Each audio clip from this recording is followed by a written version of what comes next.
Así es como él llegaba a la peluquería y así es como se iba a ir después de un mínimo retoque que ahora te voy a enseñar.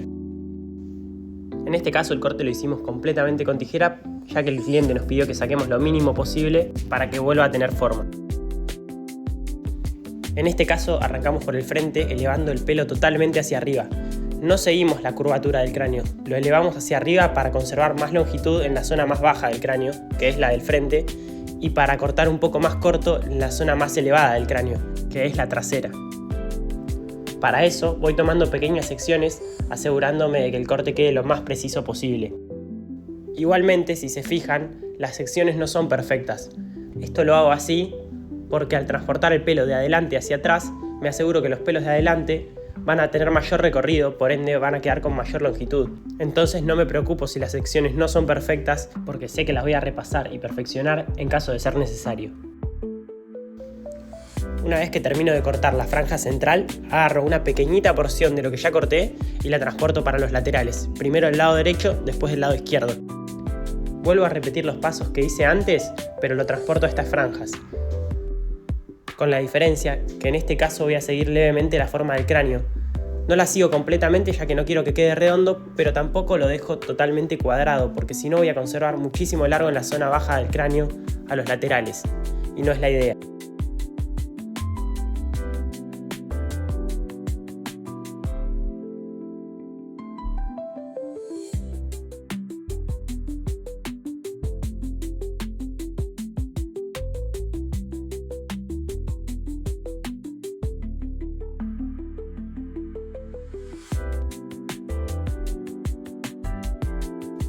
En la unión entre la zona superior y los laterales, saco levemente las puntas que nos sobran para darle un poco más de naturalidad al corte. Y al finalizar el corte la voy a suavizar aún más.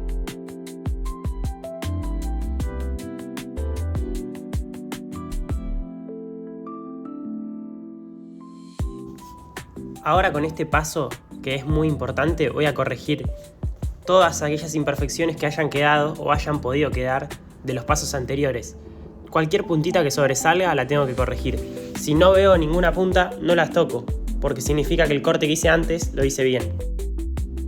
Desde este ángulo se aprecia perfectamente lo que comentaba antes. Se ve cómo queda más corta la zona más alta del cráneo, que es la parte trasera, y cómo queda más larga la parte del flequillo.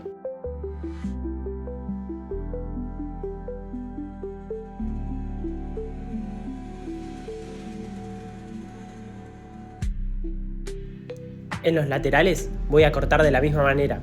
Voy a crear una mecha guía adelante y la voy a ir transportando progresivamente hacia atrás. Pero en este caso me fijo que el ángulo de mis dedos no sea 100% vertical para que el corte quede cuadrado, sino que lo voy a hacer levemente en diagonal para conservar más largo en la zona superior y para dejar más corta la zona inferior. Esta misma guía la voy transportando hacia atrás.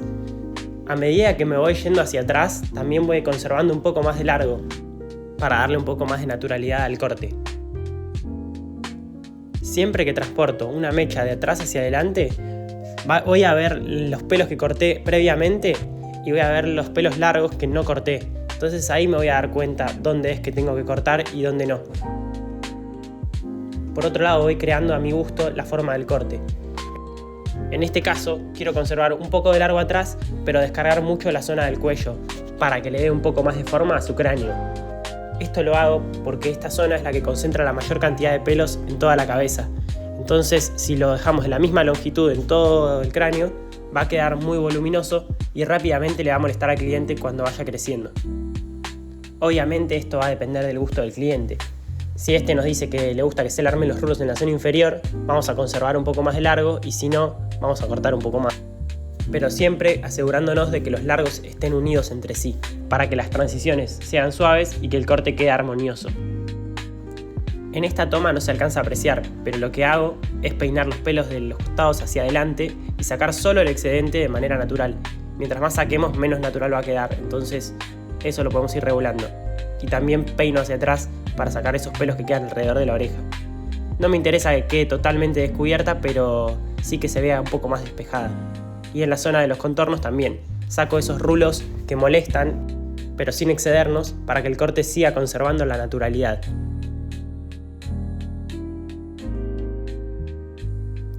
Ahora en los laterales vuelvo a repasar la zona más cercana a la patilla para rebajarla aún más.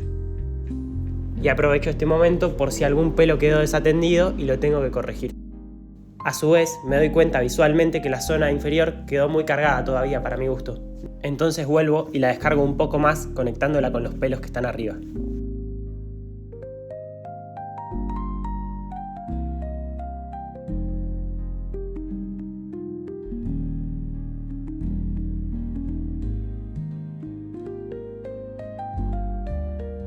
Acá lo que hago es separar algunas secciones ayudándome con el peine y la tijera para ver si hay diferencia de largos entre la parte de atrás y la de los costados. En ese caso las termino de conectar.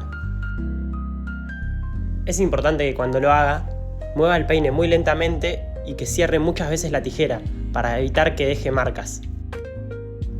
Como anteriormente toda la estructura del corte la hicimos con cortes rectos, ahora voy a repasarla picoteando con la tijera de filo de navaja para que no tironee y me aseguro de darle mucho más movimiento y fluidez al corte.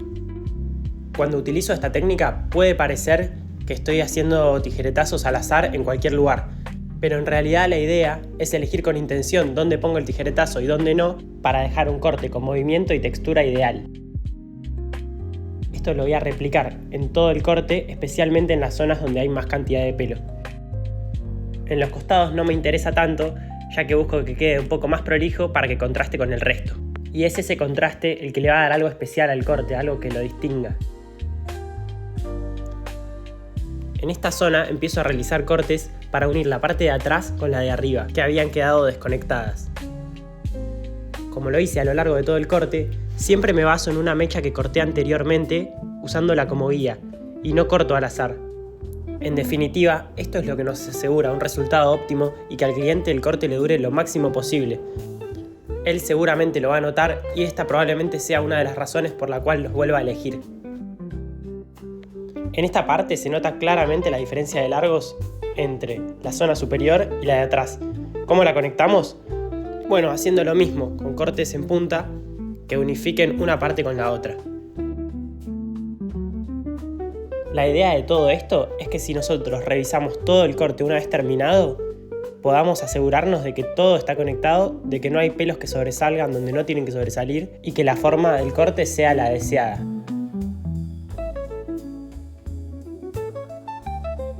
Una vez más vuelvo a la zona trasera y vuelvo a picotear para terminar de dar los últimos detalles y pulir el corte.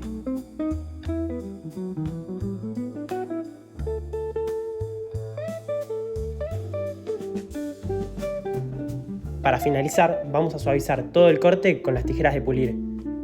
Para eso doy únicamente 2 tijeretazos por sección, uno cerca de las puntas y el otro aún más cerca de las puntas. ¿Por qué de esta manera? Porque si realizamos más de 2 cortes en un mismo lugar, lo que vamos a hacer no es pulir, sino sacar el largo, y no es lo que queremos. En este caso, al ser un cliente que tiene rulos, tenemos que ser mucho más cuidadosos, porque si pulimos de más, lo que vamos a estar haciendo es que el rulo se desarme una vez que se seque, y no es la idea. Como adelantaba anteriormente, ahora conecto la parte de los costados con la zona superior, ayudándome con esta tijera, con el objetivo de que los pelos de cada zona se mezclen entre sí sin sacar el largo completamente. Por último, voy a terminar de pulir el corte en la zona trasera. Si el pelo está mojado, vamos a sacar un poco más de volumen. Si el pelo está seco, simplemente vamos a pulir un poco. En este caso no está ni completamente seco ni completamente mojado. Siempre trato de mantener un equilibrio. Primero paso de un lado, después del otro, y de esa manera me aseguro que no paso 2 veces por el mismo lugar.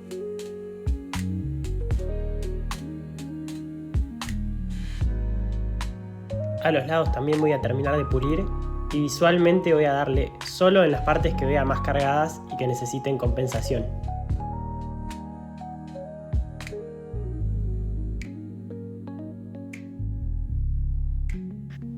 Una vez con el pelo seco podemos terminar de pulir algunos detalles como por ejemplo alrededor de las orejas o los pelos del cuello, levantando en los que no queremos cortar y sacando solo los pelos finos de la pelusa.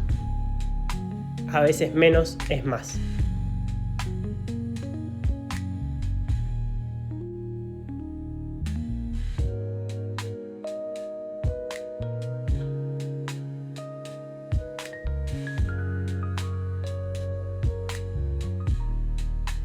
En la nuca y con el pelo seco voy a elegir específicamente los pelos que quiero rebajar y los voy a suavizar con la tijera de filo de navaja, porque si elijo usar la microdentada voy a dejar una marca.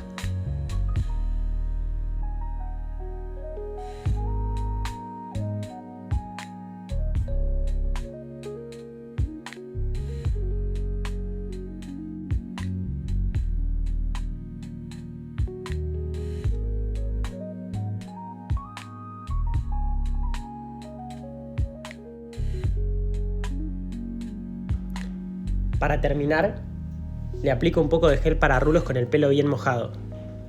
Esto lo decidí hacer así para que él conozca el pelo con sus rulos ya armados, pero tranquilamente podría haberlo secado de otra manera más natural como se veía anteriormente. Como queremos conservar la forma de los rulos y evitar el frizz, lo seco con el difusor. De esta manera simulamos como si el pelo se hubiera secado de manera natural sin siquiera tocarlo. Y así quedó el resultado final.